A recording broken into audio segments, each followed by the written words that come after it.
Hello students, today we are going to discuss about management theories. Management theories are the set of general rules that guide managers to manage an organization.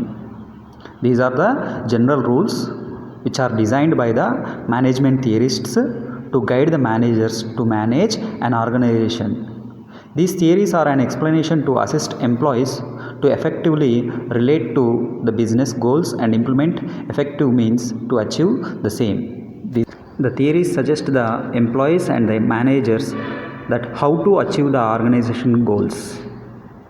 The theory suggests the employees and the managers how to achieve the organizational goals. So finally, the management theories are the set of general rules which guide the managers to manage an organization to achieve the organizational goals.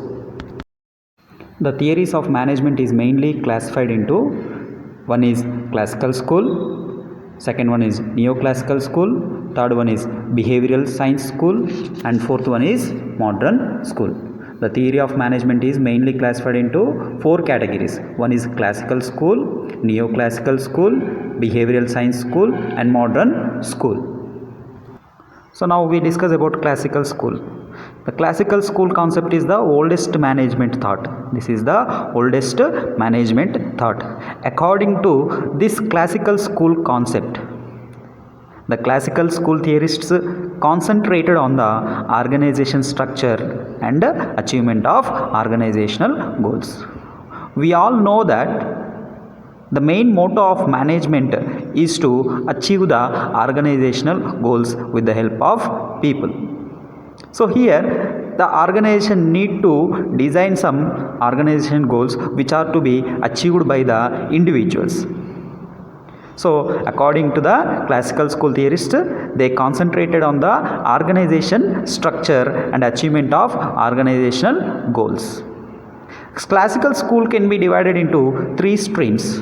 One is scientific management theory, second one is administration or administrative management theory, and third one is bureaucratic theory.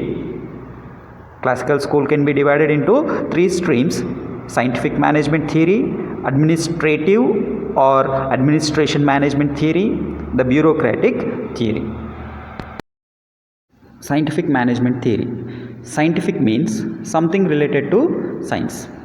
This management theory gives a suggestion that everything or every object in the organization is a question for scientific investigation. It gives a suggestion that every object in the organization is a question for scientific investigation. That means it should be investigated. It should be investigated. For example, to recruit and select an employee in an organization, this will be a question and it should be investigated scientifically by using the tools like observation, measurement, experimentation, analysis, and reasoning. This theory is concentrated on increased productivity. The theory mainly concentrates on increased productivity. And next, administration management theory or administrative management theory. It is focused on managing the entire organization. This is focused on managing the entire organization, not an individual. It is not focusing on individual management. It is focused on managing the entire organization instead of managing each individual. According to this theory, management is the process of getting things done by the or through the people. According to this theory, management is the process of getting things done by the people or through the people. The main features of administration management theorist can be analyzed under four broad categories. They are: division of work, departmentalization, coordination, human behavior in the organization. Division of work means here the work is to be divided. The work is to be divided among the individuals to improve the performance of the organization. The work is to be divided among the individuals to improve the performance of the organization. Division of work is involved with differentiating the task necessary to accomplish an objective. It is involved with differentiating the task necessary to accomplish an objective. Each differentiated task can be handled separately either by different individuals or the same individual at different times. Each differentiated task can be handled separately either by different individuals or the same individual at different times. Second one is departmentalization. This is the division of work is followed by its assignment to the individuals responsible for its performance. They are concerned primarily with the way in which the work is assigned to the individuals so that their specialization can be used effectively. That means keeping the divided work into particular department can be helpful here to achieve the organization goals, such that the departmentalization will help the organization to achieve its organizational goals. Next one, coordination. Coordination is the orderly arrangement of group efforts to provide unity of action in pursuit of common purpose. As each individual in the organization is related with others and his function affect others. So each individual in the organization is related with others and his functions affect others. All persons in the organization should contribute to the organizational efficiency by maximizing their efficiency and integratedness. All persons in the organization should contribute to the organizational efficiency by maximizing their efficiency and integratedness.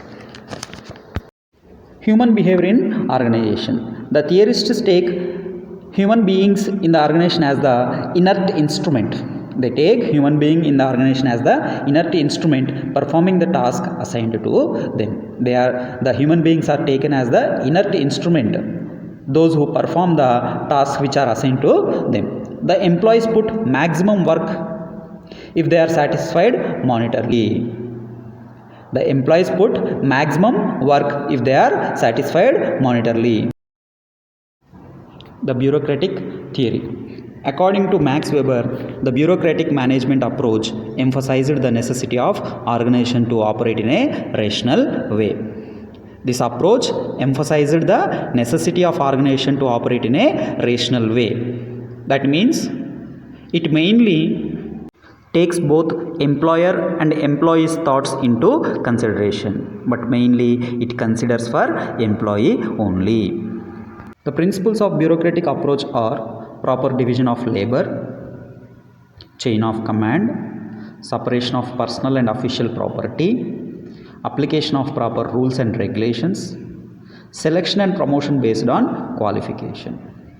Here, this bureaucratic approach will not be suitable for business organizations. It may be suitable for government organization. Why? Because in the government organization, there will be promotions based on qualification, whereas in the business mode operations, promotions are based on the performances. So this bureaucratic approach will not be suitable for business organizations. That's all for today.